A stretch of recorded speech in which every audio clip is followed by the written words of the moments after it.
I've been asking myself a very particular question the last couple of months.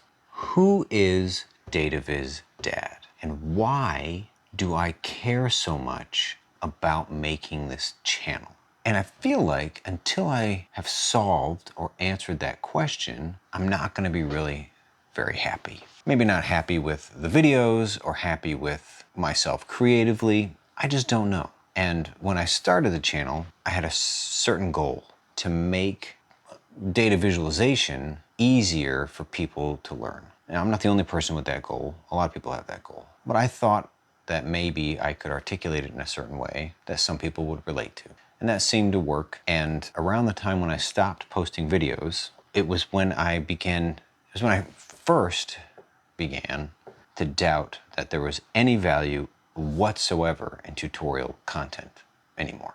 I sit down to make a video, or you see a post on the channel where I was working on this like scatter plot chart, and like what started happening was I'd work on it, I'd think, who's gonna watch this? Who would care? So anyway, I've been wrestling with what this channel can be, and I don't know what the answer is. All I do know is that I love data visualization, and I love telling data stories. And maybe the story that I was supposed to be telling this whole time is mine. And so I'm going to tell that story for a little while.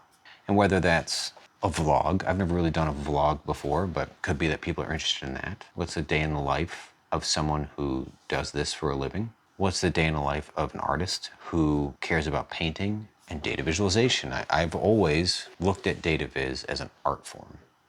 And in the period of time when I worked at a big consulting firm, I did have the absolute joy of meeting other data visualization people who felt the same way.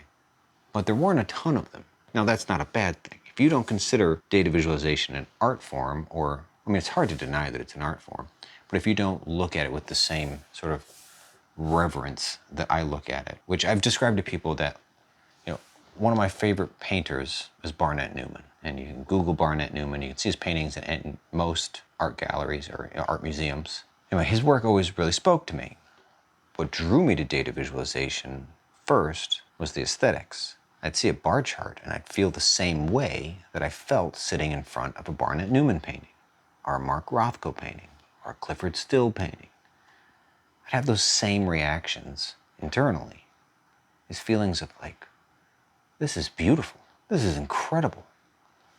I want to understand this better. And so I started to dive into how they were made. I don't know, I'm rambling a little bit. Is that what you do when you do these kind of videos?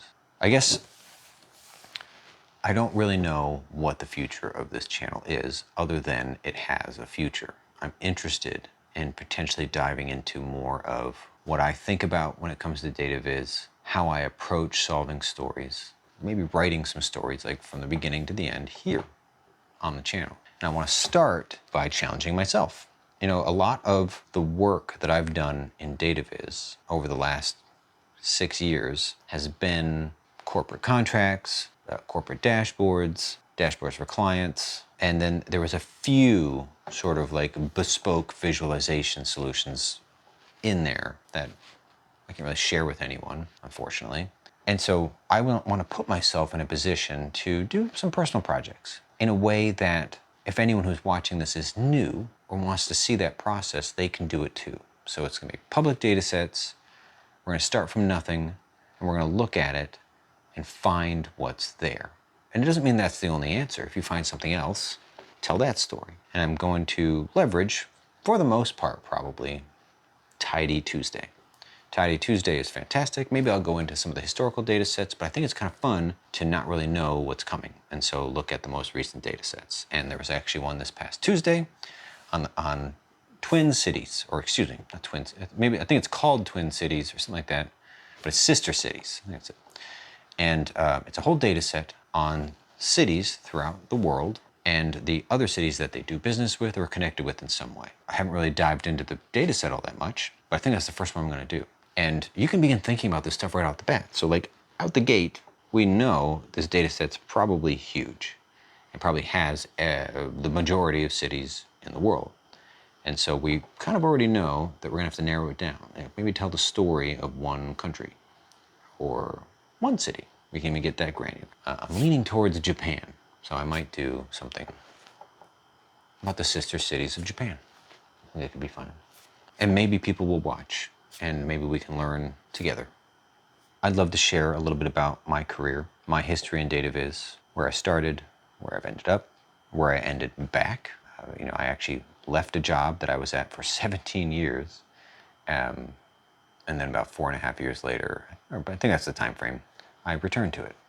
I can tell that story because that might be helpful for someone. I guess that's all I got. I think it's time to tell my stories while we write stories. And maybe that's what this channel has needed all along. I guess we'll see.